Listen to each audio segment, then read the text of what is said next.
Amém? Abra sua Bíblia, por gentileza, em Filipenses capítulo 4, versículo 6, nossa palavra. A salinha, vou pedir as meninas para subir agora. As crianças já podem subir para a salinha. Filipenses capítulo 4, versículo 6. Tiagão, aguenta a mão só um pouquinho. Fazer um blisquetezinho para nós, rapidinho. Só um tempo de oração. Por favor, meu amado. Filipenses capítulo 4,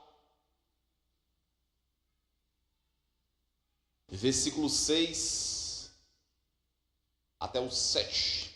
Todos encontraram? Amém? O texto diz o seguinte: não fiquem preocupados com coisa alguma, mas em tudo sejam conhecidos diante de Deus os pedidos de vocês. De que forma? Pela oração, fala comigo, pela oração e pela súplica. E a paz de Deus, que excede todo entendimento, guardará o coração e a mente de vocês em Cristo Jesus. Queria orar com você nesse momento, antes da palavra. Curve a sua cabeça e vamos orar um pouquinho. Pai, nessa manhã de domingo, nós queremos te agradecer primeiramente, te louvar, te bendizer, pela tua bondade, pela tua fidelidade, pela tua misericórdia. Apesar de sermos falhos, fracos, homens miseráveis, nós somos gratos porque a tua graça nos alcançou. O Senhor, com a tua infinita bondade, cada vez mais nos alcança, nos dando autoridade, nos dando força, nos dando saúde. Por isso, nessa manhã, nós queremos bendizer o Senhor. Tu és o Deus de Jacó, o Deus de Isaac, o Deus de Abraão, mas também é o Deus da nossa vida. Muito obrigado por tudo que o Senhor tem feito. A comida não falta, a paz não falta, não é por causa da nossa habilidade, mas por causa do teu querer, mas por causa que o Senhor é gracioso, bondoso, generoso com a gente. Muito obrigado porque mesmo sem merecer, o Senhor não nos mede ou não nos trata segundo as nossas vontades ou as nossas ações, mas segundo a tua bondade. Por isso a tua igreja nessa manhã, ela se reúne no lugar chamado El Shaddai para glorificar o teu nome, para te exaltar, mesmo não sendo perfeito, mesmo não conseguindo fazer conforme o nosso coração, o nosso desejo, porque o Senhor merece muito mais, mas em nós há um sentimento de gratidão, Senhor, em dizer para o Senhor, muito obrigado por tudo, muito obrigado pela saúde, pela casa, pela igreja, por esse povo que está aqui hoje, muito obrigado porque o Senhor é bom, e nós podemos dizer, Ebenezer, até aqui é o Senhor que nos sustenta, não é a nossa força, nem a nossa inteligência, mas é a poderosa mão do Senhor sobre nós. Ah, se não fosse o Senhor, assim diz Israel. Ah, se não fosse a tua mão poderosa, assim diz Israel. Ah, se não fosse a tua mão de poder, assim diz a El Shaddai. É o Senhor que sustenta. Tu és o alfa, o ômega, o começo, o fim. Tu és o princípio, o meio, o começo e o fim de todas as coisas. Te glorificamos essa manhã. A tua igreja levanta as mãos para dizer: seja exaltado nessa manhã, seja bendito nessa manhã, seja engrandecido nessa manhã, seja entronizado nessa manhã. Apesar de tudo, Senhor, nós estamos aqui cada vez mais buscando a tua presença, em nome de Jesus, amém e amém. Quero chamar o lá pregador de hoje, prata da casa, Pedro.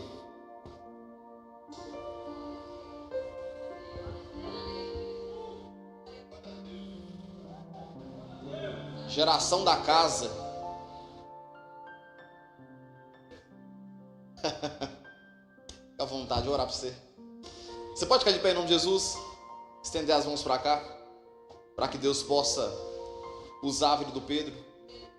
Pai, nessa manhã nós queremos pedir ao Senhor para abençoar quem já é abençoado.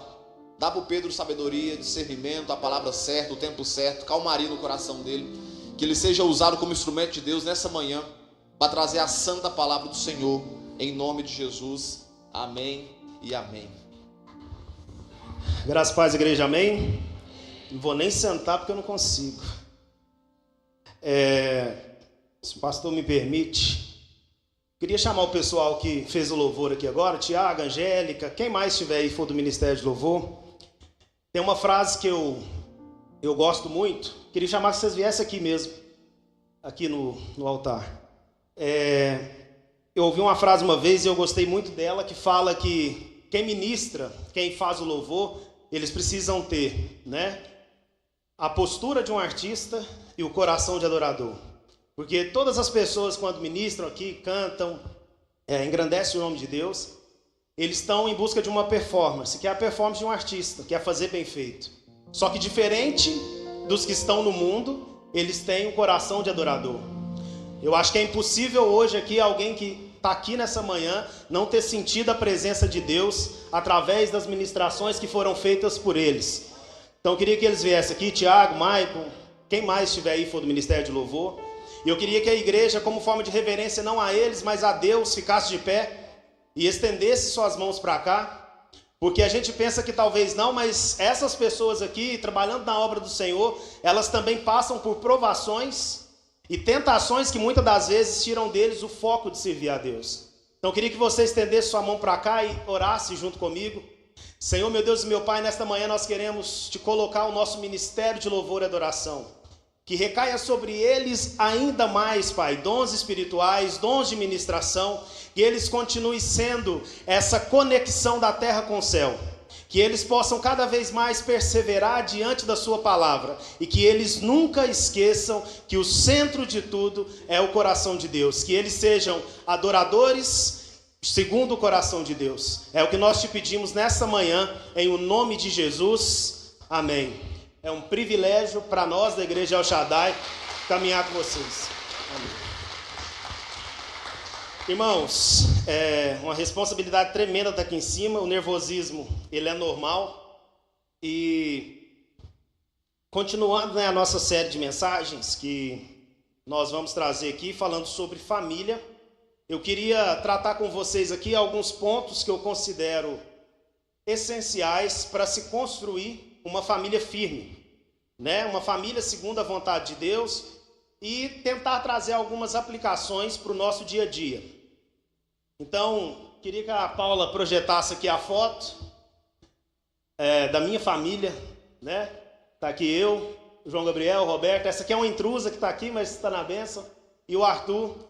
Eu não sou um pai perfeito, Roberta não é uma mãe perfeita, nós não somos uma família perfeita, mas é essa família que Deus me deu para que eu possa cuidar e, através da minha vida, edificar eles para o reino. Hoje eu posso dizer que, graças a Deus, eu e minha casa, nós servimos ao Senhor. E eu acho que isso é o propósito de todo pai, de toda mãe. Tem nenhum pai, nenhuma mãe que é um filho na rua, envolvido em drogas, mas tudo é um processo em cima disso. Então, para a gente começar, o primeiro ponto que eu queria tratar com vocês é como construir a nossa família firmada na rocha, que é a palavra de Deus. Então, você que trouxe sua Bíblia e quiser abrir em Mateus capítulo 7, 24 e 25, você que não trouxe, eu vou ler daqui do telão para ficar mais prático, para todo mundo acompanhar. Mateus capítulo 7, versículo 24, 25. Ela diz o seguinte, todo mundo encontrou? Está aqui, todo mundo pode ler comigo. Todo aquele, pois, que ouve estas minhas palavras e as pratica, será comparado a um homem prudente que construiu a sua casa sobre a rocha. O que nós podemos tirar de exemplo desse texto, que foi até ministrado pela irmã Araceli aqui na quinta-feira? Quando nós ouvimos e praticamos a palavra de Deus, nós estamos fazendo aquilo que Deus manda como mandamento, né? Nós somos uma igreja, a El Shaddai ela é uma igreja baseada em 4 pilares. Pastor Vinícius sempre fala isso. Nós somos uma igreja bíblica, uma igreja acolhedora de pessoas, parceira na evangelização e uma igreja contemporânea. Então tudo que a gente traz aqui para ser ministrado a vocês tem um embasamento na palavra de Deus. Então nós, como membros dessa casa, tendo os pastores que nós temos, nós já somos ensinados a entender somente o que está na palavra. Talvez você pode ouvir uma pessoa falar algo e esse algo não está na palavra, automaticamente a nossa cabeça já vai, opa, está errado. Então como que nós podemos praticar os ensinamentos de Jesus, à luz do texto de Mateus, e trazer para a vida das nossas famílias? Primeiro ponto, nós precisamos entender que nós somos o sacerdote da nossa casa. E como sacerdote da nossa casa, nós devemos buscar orientação na palavra de Deus. Nenhuma família, irmão, ela é perfeita. Nenhuma família ela é 100% perfeita. Porém, o que nos difere dos que estão fora desse ambiente que nós estamos, de nós que buscamos a palavra de Deus, é que nós, na maioria das vezes, quando nós temos problemas familiares, nós buscamos princípios na Bíblia. Porque uma casa que ela é firmada na rocha, uma família que é firmada na palavra de Deus, pode vir a água bater, pode vir um vento soprar, ela não vai ser abalada.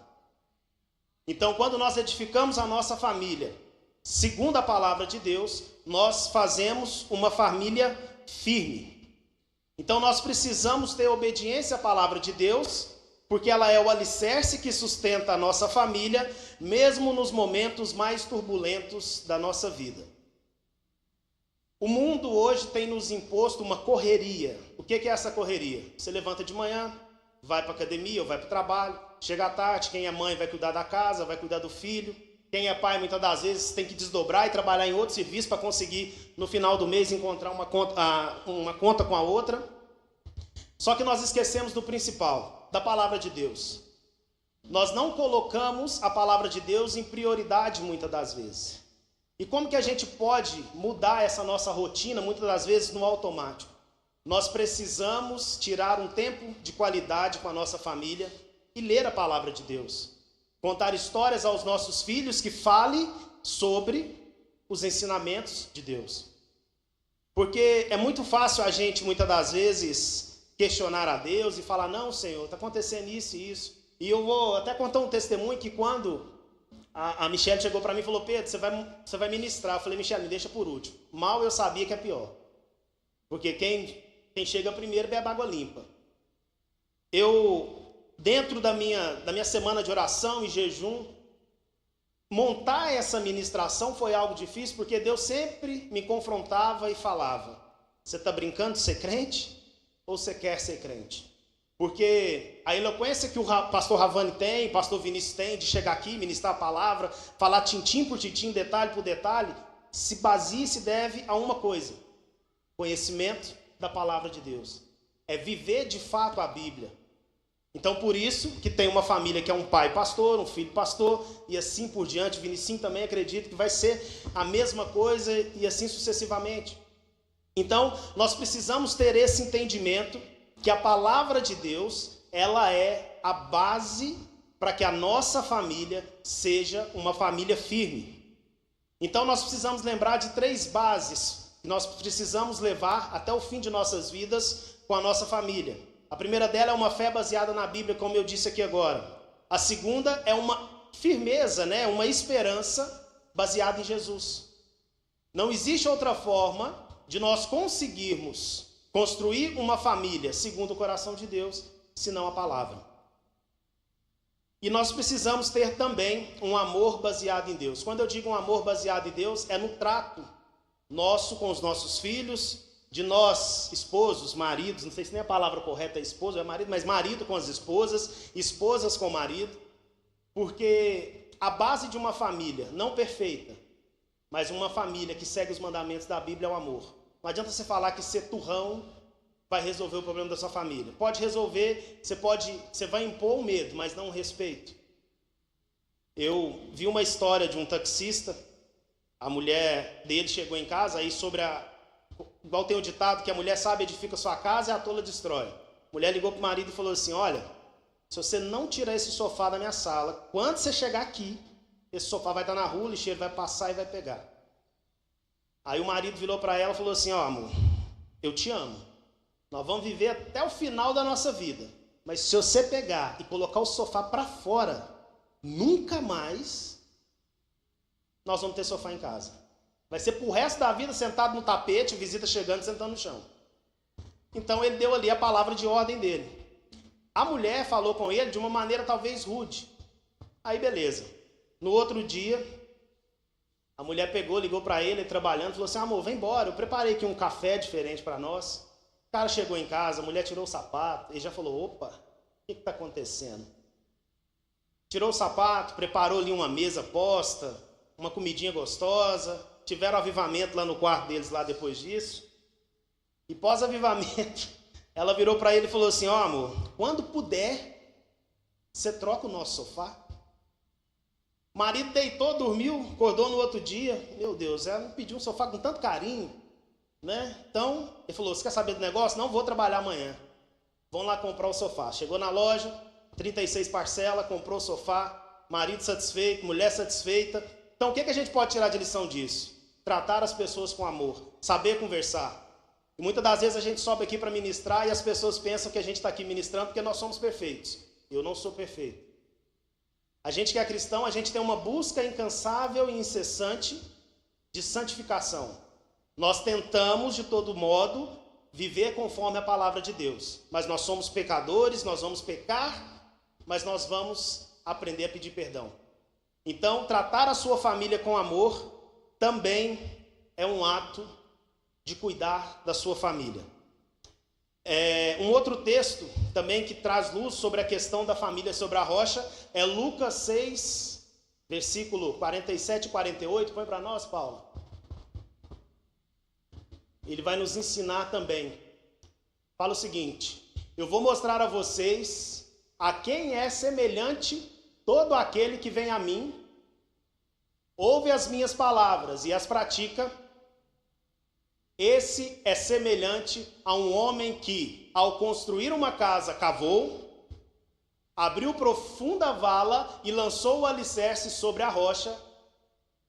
Quando veio a enchente, as águas bateram contra aquela casa e não a puderam abalar, por ter sido bem construída. O que esse versículo fala para nós? Quando nós temos uma família firmada na rocha, a inveja não prevalece contra ela, a malfeitoria não prevalece contra a nossa família, o mal olhado, olho gordo, fofoca, nada consegue derrubar uma família firmada na rocha. Porque nós temos esse entendimento, nós lemos a Bíblia e colocamos em prática os ensinamentos que nós aprendemos. Para quem a Bíblia ela é tão linda que, para quem tem uma vida relacionada ao financeiro e quer aprender sobre como tratar seu financeiro, sem gastar nada, é só ler Provérbios. São 34, né? 34 versículos. Se você ler um por dia, você vai ser ensinado como cuidar da sua vida financeira. Você não precisa pagar um coach de 30 mil reais, você não precisa pagar um mentor, mas você vai aprender à luz da palavra. Mas nós somos, muitas das vezes, preguiçosos e não querer ler a palavra de Deus. Ler não é bom, eu não gosto de ler. Mas eu já vi o pastor falar aqui que o homem faz o que é preciso e o menino só faz quando quer. Então nós somos homens, quando eu digo homens inclui mulheres também. Nós somos sacerdotes da nossa casa, nós somos esteio da nossa casa e nós somos líderes espirituais da nossa casa. Então quando nós entendemos isso acerca da palavra, nós edificamos a nossa casa e ela prospera. Quer dizer que, mesmo fazendo tudo isso, lendo a palavra de Deus, sendo temente à palavra de Deus, aplicando os princípios da Bíblia, a nossa família vai ser perfeita? Vai continuar não sendo perfeita. Nós somos pecadores, pecamos todo dia. Mas é muito mais fácil a gente sair de um problema. Porque quando nós temos um questionamento e um problema, nós perguntamos a Ele. Ele nos direciona. Agora, se você não faz isso, para onde que você está levando sua família? Você deixar com que tudo aconteça, os problemas vêm e não busca a Bíblia. E não é entender de teologia, estudar teologia 4 anos, é o básico. Eu gosto sempre de dizer que o básico funciona. Então, na palavra de Deus, muitas das vezes está a resposta dos nossos problemas. E talvez a gente pede para o irmão orar pela minha família. Talvez você chegue aqui e quer que o pastor imponha a mão sobre você e ore, sendo que você não faz a sua parte. A oração dos irmãos aqui, igual o pessoal manda no grupo, ela é super importante. Mas tem que partir de nós a vontade, tem que partir de nós o desejo de falar: Deus, eu estou aqui, a minha família está aqui. Porque se nós não fizermos isso, nós estamos fazendo igual um hino tradicional que nós temos, deixando a vida nos levar de qualquer forma. E quando chegar lá na frente, o preço a se pagar por isso, ele é muito alto. E trazendo dentro também desses princípios, eu queria falar que nós pais somos como exemplos e guias espirituais. Isso baseado lá em Deuteronômio 6, versículos 6 e 7, Paulo, por favor.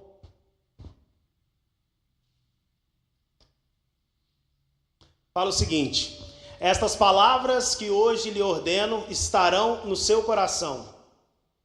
Você as inculcarás a seus filhos e delas falará quando estiver sentado em sua casa, andando pelo caminho, ao deitar-se e ao levantar-se. Esse pedaço de Deuteronômio, para mim, ele é muito lindo e faz jus hoje a uma coisa que eu vi aqui agora, a filha do Yuri e da Bruna, aqui na frente, dançando. Esse é o papel do pai espiritual e da mãe espiritual, que traz a filha para cá, e a filha já está sentindo a presença de Deus. Então nós, como pais, nós somos liderança espiritual dos nossos filhos, e mais que tudo, exemplo. Porque eu costumo falar que 1 grama de exemplo vale mais que 1 tonelada de palavras. Como que eu vou exigir dos meus filhos que eles sejam pessoas de Deus, se eu não sou pessoa de Deus? Como que eu vou exigir que os meus filhos envolvam no ministério da igreja, participe da igreja, se eu não me envolvo? Eu sei que você quer o melhor caminho para o seu filho, eu sei que você quer que seu filho seja um pastor, seja um menino de Deus, encontre uma moça de Deus, mas o exemplo ele parte de casa. E nós somos canal de bênção na vida dos nossos filhos. Os filhos são um presente de Deus e devem ser criados com amor e disciplina, segundo os ensinamentos da palavra. E na minha meditação na Bíblia, eu peguei um trecho que me chamou a atenção, que fala que todas as pessoas, aí fala sobre o nosso propósito como pai, como esteio de casa, como sacerdote de casa. Todas as pessoas que transpassaram as águas na Bíblia, elas tiveram um propósito com Deus. Noé, quando teve o dilúvio, ele transpassou as águas com o propósito, com o propósito de quê? Construir um altar para Deus. Moisés, quando ele transpassou pelo Mar Vermelho, abriu-se o Mar Vermelho e Moisés passou, o propósito dele era construir um tabernáculo para Deus. E nós, como pais espirituais, como cristãos, nós passamos pela água do batismo com o propósito de edificar o reino de Deus. E se nós não entendemos essa aliança que nós fizemos nas águas do batismo, nós batizamos de maneira errada. Nós precisamos entender que quando se passa pelas águas do batismo, nós temos o propósito de edificar a palavra de Deus. E como fala na Bíblia que o primeiro ministério nosso é o quê? A nossa família. Então se você passou pela água do batismo, você vai edificar o reino, você começa edificando o reino da sua casa. E daí por diante. Sua casa é edificada no reino, o ambiente que você convive, a igreja que você vive, você está edificando o reino. Esse é o nosso propósito maior de estarmos aqui hoje, sentados nessa cadeira, ouvindo a palavra de Deus, buscando a Deus, buscando santificação. Porque se não for esse o nosso propósito de vida, para que nós estamos aqui? E talvez por nós nos calarmos, muitas das vezes, mesmo sendo cristãos, batizados, levantam-se outras pessoas com heresias e palavras malditas e ganham o destaque. Porque nós estamos nos calando perante tudo isso e não fazendo o propósito que Deus nos colocou para fazer, que é edificar o reino de Deus, é falar da palavra de Deus. Eu costumo falar que nós temos em nós, principalmente quando nós começamos o nosso processo de conversão, um fogo ardente que é uma paixão. Você quer estar na igreja 24 horas, você quer participar de tudo, você quer fazer tudo, você é multifunção. Se o pastor te ligar meia-noite, ô pastor, estou indo. Só que nós não conseguimos manter essa constância. Então a gente precisa ser o quê? Equilibrado. Porque nós precisamos manter essa trajetória. E essa nossa trajetória faz parte da edificação do reino de Deus. Nós, como cristãos, nós precisamos ficar atentos às pressões culturais. Quando eu digo as pressões culturais, eu estou falando sobre aquilo que o mundo está tentando nos impor como algo certo. Porque se você falar o contrário, você está errado. A política hoje, ela, para quem é de direita e para quem é de esquerda, irmão, aqui eu estou falando à luz da palavra, eu sou de direita, quem for de esquerda, Deus te abençoe, eu não tenho nada contra e não é para te confrontar. Como cristãos, nós precisamos ter posicionamentos à luz da palavra. Então, eu sou cristão, eu sou contra o aborto. Eu sou cristão, eu sou contra a ideologia de gênero. Ah, mas isso aí, você está falando isso porque é bonito falar. Não, irmão, é porque está na palavra. Na palavra de Deus não fala que é aceitável toda forma de amor. Existe? Deus constituiu o homem e a mulher para quê? Para procriar, fazer filhos. Ah, mas fulano não pensa assim. Tudo bem, irmão. Quem vai trabalhar é Deus, não sou eu que vou julgar. Mas o meu pensamento, você não vai mudar. E nós precisamos passar isso para dentro das nossas casas, para os nossos filhos, porque quando eles chegarem lá na faculdade, quando eles chegarem lá na escola, eles vão ter o ensinamento bíblico baseado na palavra e ninguém vai mudar a mente dele. Porque o que nós vemos aqui é que nós estamos perdendo muita parte dos jovens, que são nossos filhos, para o mundo, por causa dessa imposição que o mundo faz acerca disso tudo. Antigamente não podia subir no altar para falar de política. Era errado. E nós estamos vendo aí que daqui a pouquinho estão engolindo a igreja. Por quê? Quando o bom se cala, os maus se perpetuam. E nós não fazemos jogo ideológico, nós fazemos o que a Bíblia nos ensina. Então nós devemos permanecer firmes nos valores e princípios da palavra, mesmo quando o mundo ao nosso redor nos pressiona o quê? A ceder.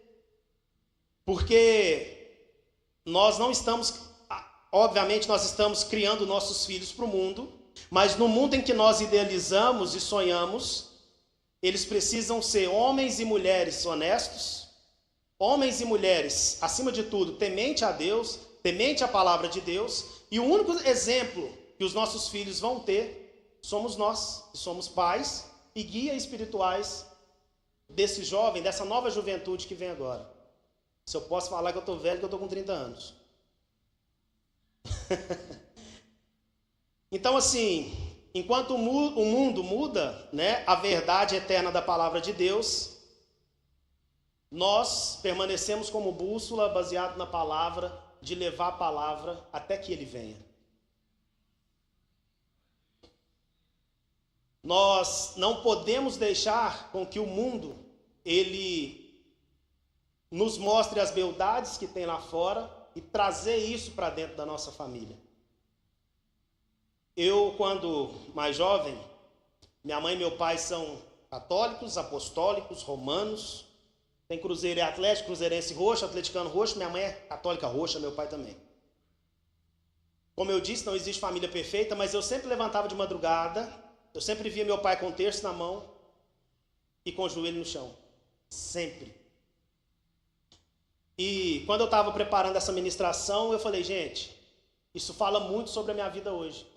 Por mais que eu tenha desviado lá fora, eu sempre tive o entendimento que existia um Deus. Eu sempre tive o entendimento que para as coisas começarem a dar certo na minha vida, eu precisava ajoelhar, prostrar diante dele e pedir. Se eu não fazia, era por opção minha. Mas o meu pai, mesmo sendo um católico, apostólico, romano, ele é o exemplo da minha vida como líder espiritual. E esse ambiente que nós estamos aqui, de igreja, é o ambiente que nos conecta para que nós possamos cada vez mais ouvir a palavra de Deus e seguir seus mandamentos. Hoje está na moda ser crente. Todo mundo quer ser crente. Como eu falei no início da palavra, Deus colocou no meu coração e me confrontou. Eu custei a montar essa ministração, irmãos. Eu não tenho vergonha de falar isso. Primeira vez na minha vida, eu estou subindo num púlpito para falar para alguém. Mas o que Deus falava comigo era, e aí? E mesmo sendo batizado, mesmo orando, jejuando, e aí, vamos parar de brincar de ser crente? Porque ser crente, todo mundo é, até o cara que está lá fora no mundo, ele é crente, ele crê num Deus. Seja ele o nosso Deus que nós cremos, Jeová Jiré, ou seja, os outros deuses que por aí estão. Ele é crente em alguma fé. Mas e de fato, nós estamos fazendo o propósito de Deus? Nós estamos vendo aí, muitas das vezes, famílias sendo destruídas, e nós como cristãos, conhecedores da palavra, nós não conseguimos falar uma palavra de conforto baseada na Bíblia para a pessoa. Porque muitas das vezes nós imaginamos que nós só sentimos a presença de Deus e que só é nossa obrigação buscar a Deus aqui na nossa igreja na terça, na quinta e no domingo. Não, irmãos. Buscar a palavra de Deus e ser crente, ela é todo dia.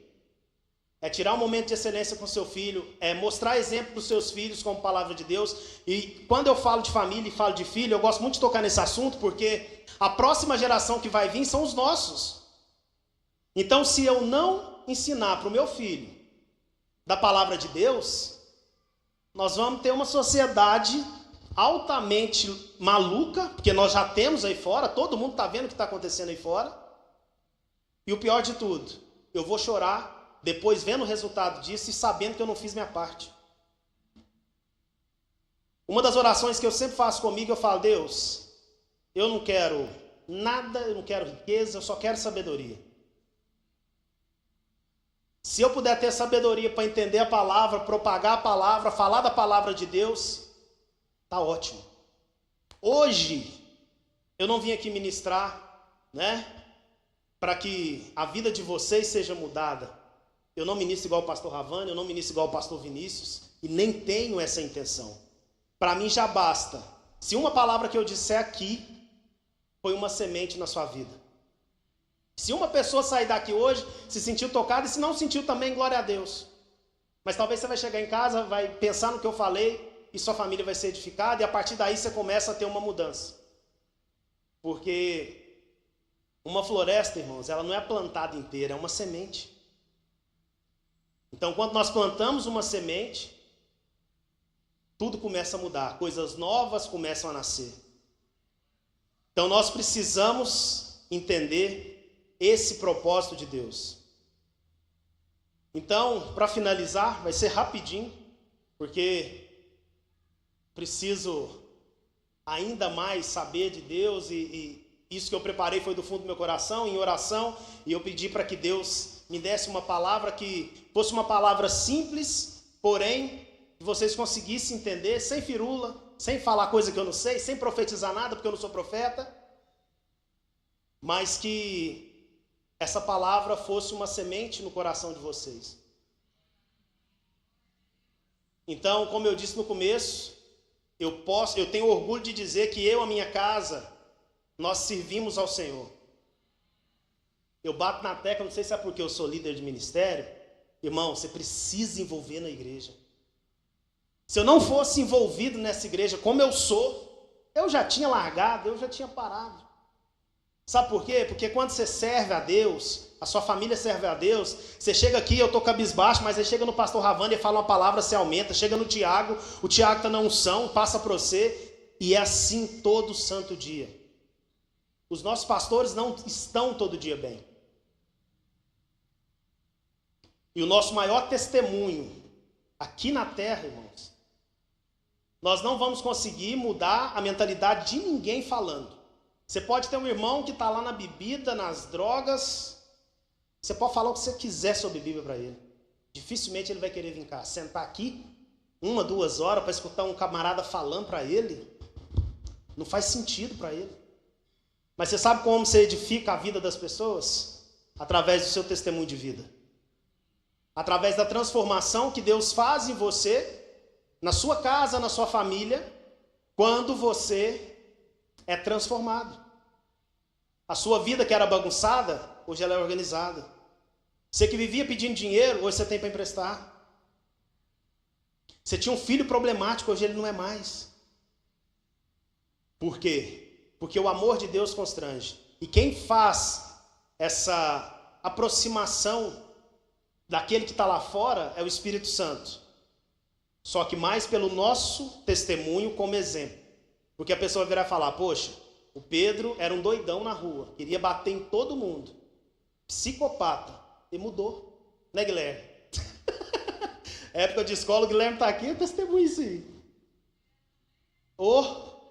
Dava cadeirada nos outros. Aí pra você ver, pai de família, uma filha linda, um filho lindo. Glória a Deus pela vida da sua família. Casou com uma esposa linda, com todo respeito. No dia que eu cheguei aqui na igreja, eu vi o Guilherme, eu falei, meu Deus. Eu falei, eu quero esse negócio para mim. E assim, obviamente que os nossos pastores são os nossos pais espirituais. Então, o aconselhamento você vai tirar com o seu pastor. Não tem como eu tirar com o irmão que talvez está com um problema maior que o meu. E para honrar sua vida, Guilherme, quando eu entrei na El Shaddai, gente, todo mundo acha que já sabe da história, ele roubou meu carro, entrou na minha casa e roubou, e pastor Vinícius ligava, pastor Vinícius, o que eu faço? Eu não sei nem orar a Deus. Ele falou, Pedro, só pega Deus para te restituir o que é seu. Porque muitas das vezes a gente acha, né, que a oração, ela é algo muito extenso, né, papaizinho, não sei o quê, todo cheio de gíria. Não, ela é simples. Deus, estou aqui, restitui o que é meu. Pronto, Deus foi lá e restituiu. E eu moro de aluguel, eu tenho 30 anos, casei com 16, tenho 14 anos de casado. E 14 anos morando de aluguel. Vou contar esse testemunho. Não é testemunho, é só um pré-testemunho, porque na hora que tudo edificar, eu vou voltar aqui. E o pastor Vinícius tem um papel fundamental nisso. Sentado aqui, ouvindo a ministração do pastor Vinícius, o pastor Vinícius falou assim, Pedro não, é para você ver. Eu estou falando em primeira pessoa. E virou e falou assim, o que você está deixando para sua casa? O que você está deixando para sua família? Aí eu parei, eu falei assim, meu Deus do céu, estou morando de aluguel, amanhã se eu morrer, a Roberta vai voltar para a casa da mãe dela, o João Gabriel não vai ter um pai, o que eu estou arrumando da minha vida? E não era por falta de dinheiro, porque se a gente ajeitar direitinho, dá certo. Porque as pessoas acham que a gente tem um negócio próprio, a gente é milionário, né, Vitinho? O povo acha que a gente está, amém, eu recebo, mas não é assim que funciona. Aí o pastor Vinícius falou isso, falou, o que você está deixando para sua casa, o que você está deixando para sua esposa, você não está deixando nenhuma terra para cair em cima. Eu falei, cara, eu vou tomar uma atitude. Eu tomei uma atitude. Aí, não é pinga não, misericórdia. Aí, bom, escutei essa ministração num domingo aqui na igreja, aí quando é fé aparece o Guilherme lá na minha loja. Aí nós conversando, até então nesse ponto, bem um pouquinho antes disso, o Guilherme chegou para mim, você está roubando a sua casa de novo, porque eu saí de uma casa que entraram lá e me roubaram. Fui para um apartamento no segundo andar, me roubou de novo, o cara subiu na janela, entrou lá dentro e roubou o telefone e o sapato. Eu falei, não tem base um negócio desse. Deus não é, o diabo. Aí o Guilherme chegou para mim e falou assim, né, você é dizimista? Eu falei, você é ofertante? Eu falei, não. Você é casado? Não.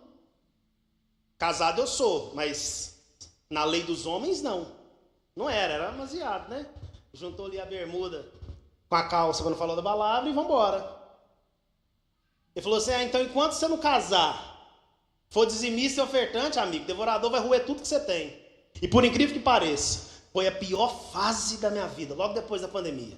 Eu abri a loja, eu tinha um sócio, desfiz sociedade, tive que pagar a parte do sócio. E fiquei sem dinheiro, veio a pandemia, loja fechada, não tinha como vender. Eu falei, misericórdia. Quando eu olho para trás hoje, eu vejo tudo que eu passei, só tem um motivo, é a mão de Deus, porque se não é a mão de Deus, não é nada. Aí Guilherme falou, enquanto você não casar e não for dizimista e ofertante, as coisas na sua vida não vai funcionar. Eu falei, então tá bom. É isso? Então é. Roberto, vai lá no cartório e vê quanto que é para casar. Pastor Vinícius, não vou fazer festa não, mas eu vou casar. Casei, fechei uma porta. A partir de hoje eu sou dizimista e ofertante. Vida dignamente. Não quero saber se vai sobrar, mas o dízimo é o primeiro. Nem o aluguel da minha casa ou da minha loja eu pago primeiro, eu tiro o dízimo. Irmãos, depois que eu entendi isso, a minha vida começou a funcionar de maneira tranquila. Continuo passando aperto, normal, Nós somos empresários, vivemos numa corda, né, Yutinho? Estou falando para o Yutinho, gente, que eu e ele, trabalhamos com o mesmo negócio e ele sabe o que eu estou falando. E Deus começou a trabalhar na minha vida de uma forma sobrenatural. Eu não consigo ver, enxergar outra explicação a não ser a mão de Deus sobre a minha vida. Porque eu estou sendo o quê? Fiel ao mandamento da palavra.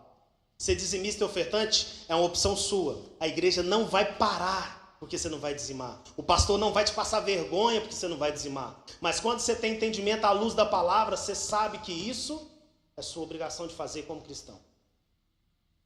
E vai ter gente lá na sua casa que vai falar, vai ser bobo, dar dízimo para a igreja, e não sei o quê. Irmão, olho fixo em Jesus e não estou nem aí. Hã? Aí vão estar até de mentir, não é 10 mil por mês de dízimo.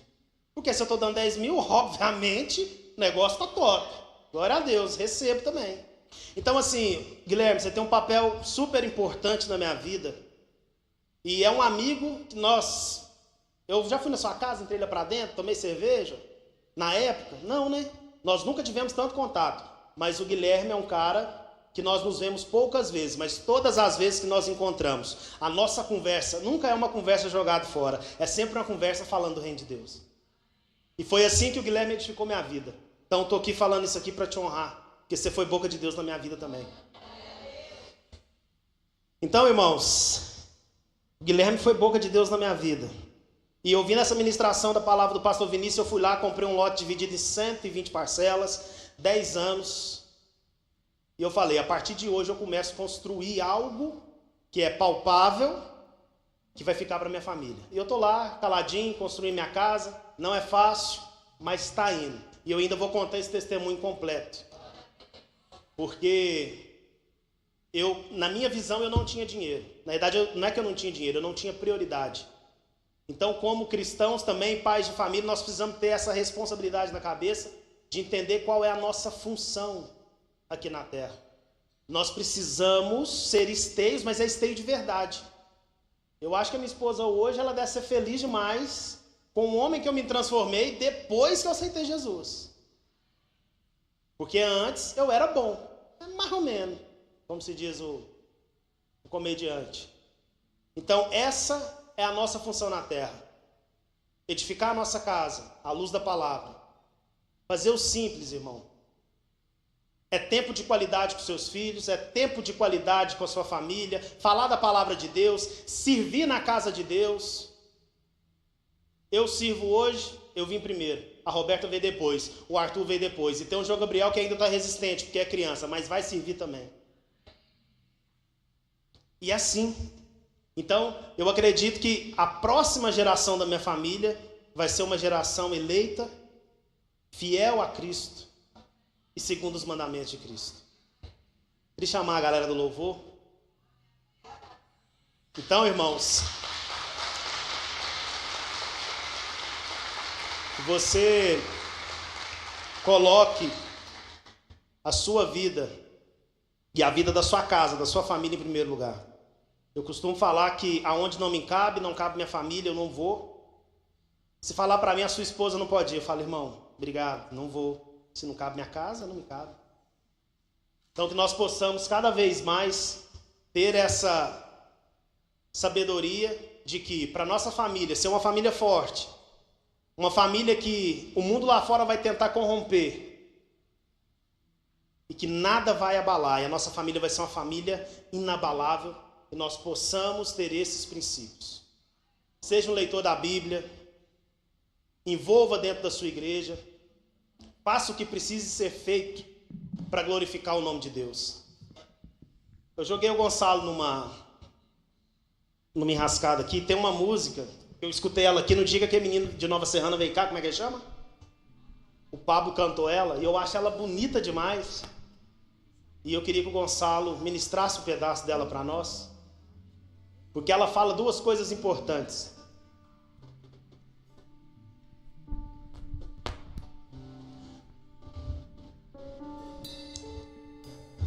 Pode uma mãe se esquecer de um filho. Davi estava esquecido, cuidando de ovelha estava esquecido. José estava esquecido, na cisterna estava esquecido. Venderam ele, estava esquecido. No palácio estava esquecido, na prisão estava esquecido. O paralítico estava esquecido, no tanque de Betesda estava esquecido. O cego Bartimeu estava esquecido, em Jericó estava esquecido. O carpinteiro estava esquecido, venderam ele, estava esquecido. Prenderam ele, estava esquecido. Deram uma cruz pra ele, estava esquecido. Na via dolorosa estava esquecido. Crucificaram ele, estava esquecido. No primeiro dia estava esquecido, no segundo dia estava esquecido. Mas no terceiro dia ele ressuscitou. No terceiro dia ele se levantou e mandou eu vir aqui só para te dizer que eu não perdi o controle, não. Eu não perdi o controle. Fique de pé, não. Fique de pé. Eu não perdi o controle, não. Eu não perdi o controle, não. E a sua história já estava escrita e eu não perdi o controle, não. Eu não perdi o controle, não. Eu não perdi o controle. Eu não perdi o controle, não. Eu não perdi o controle, não. Eu não perdi o controle, não. Eu não perdi o controle, não. Essa música me traz à luz aqui duas passagens na Bíblia. Uma delas já está aqui. E uma outra é sobre a vida de Jó. Jó perdeu tudo.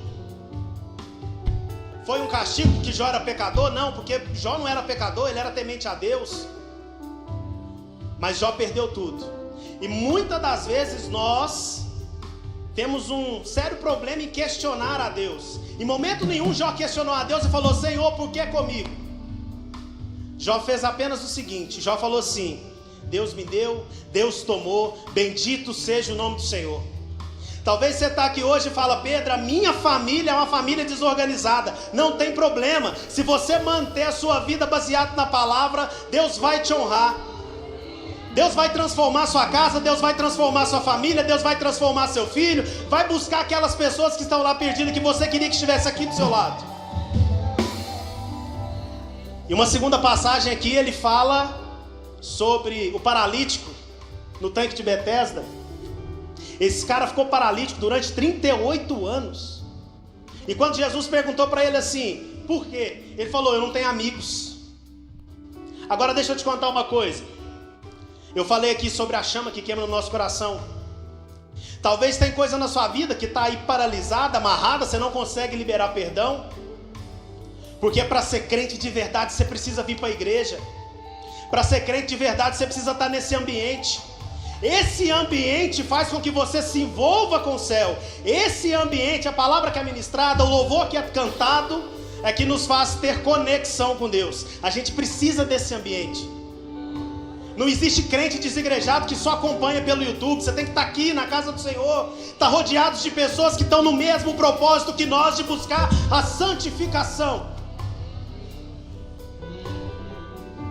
A sua família pode ser o que for, mas na Bíblia tem diversas histórias, inclusive a história de Davi. Davi deixou a assinatura dele, porque no secreto Davi honrava a Deus. Então você precisa continuar no secreto, lá na sua casa, intercedendo pela sua família, orando pela sua família, buscando pela sua família. Porque Deus não escolhe pessoas perfeitas, Deus escolhe as pessoas segundo o seu coração. Eu vendo um vídeo esses dias e o cara falava que a palavra orar de trás para frente se chama raro. E aqui dali eu falei: nossa, que top. Então se raramente você ora, raramente você vence. Então mantenha sempre em oração, porque se você ora, você sempre vai vencer. Não tem tribulação, não tem problema, não tem aflição, nada é maior do que a nossa fé convicta em Cristo Jesus. E um dia Ele vai voltar para nos buscar, e nós vamos ter a certeza de que nós fizemos aquilo que era necessário para edificar o reino dele. Que nós evangelizamos, que nós falamos de Deus, que nós salvamos vidas, que nós conseguimos recuperar um viciado. Esse é o nosso papel como cristão. A nossa cabeça tem que estar no reino e não no trono. Que nós possamos ser crentes verdadeiros que buscam a palavra de Cristo. Então eu queria que você estendesse suas mãos agora sentido para sua casa e profetizasse. Você pode profetizar, você pode falar: Senhor, a minha casa é a sua casa. Senhor, a minha casa não entra outra coisa a não ser a palavra de Deus. Eu te peço, Senhor, coloque sobre agora a casa dessas famílias, das pessoas que estão aqui agora, sucesso. Retira toda desavença. Tudo aquilo que não provém da sua palavra, nós profetizamos que caia por terra agora em nome de Jesus. Porque nós vamos criar uma nova geração, uma geração que vai ser eleita, e que o nosso propósito aqui na terra, como pais de família, como mães de família, é edificar o seu reino. Nós não aceitamos as imposições que o mundo coloca sobre a nossa casa. Nós não aceitamos palavras malditas sobre a nossa casa.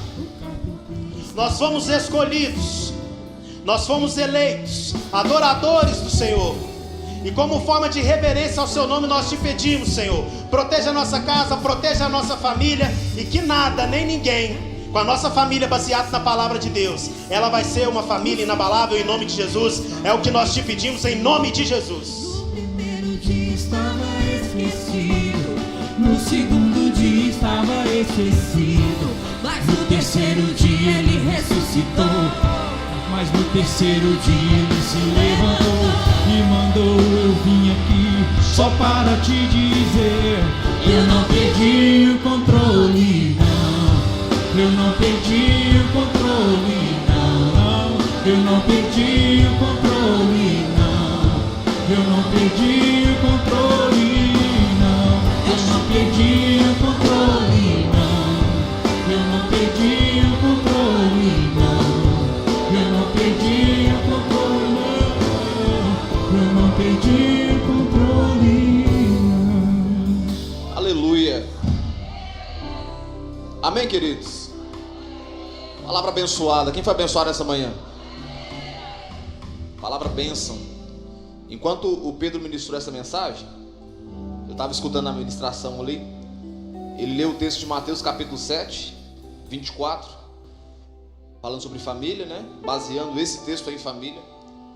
E eu queria finalizar esse culto destacando duas palavras que esse texto tem.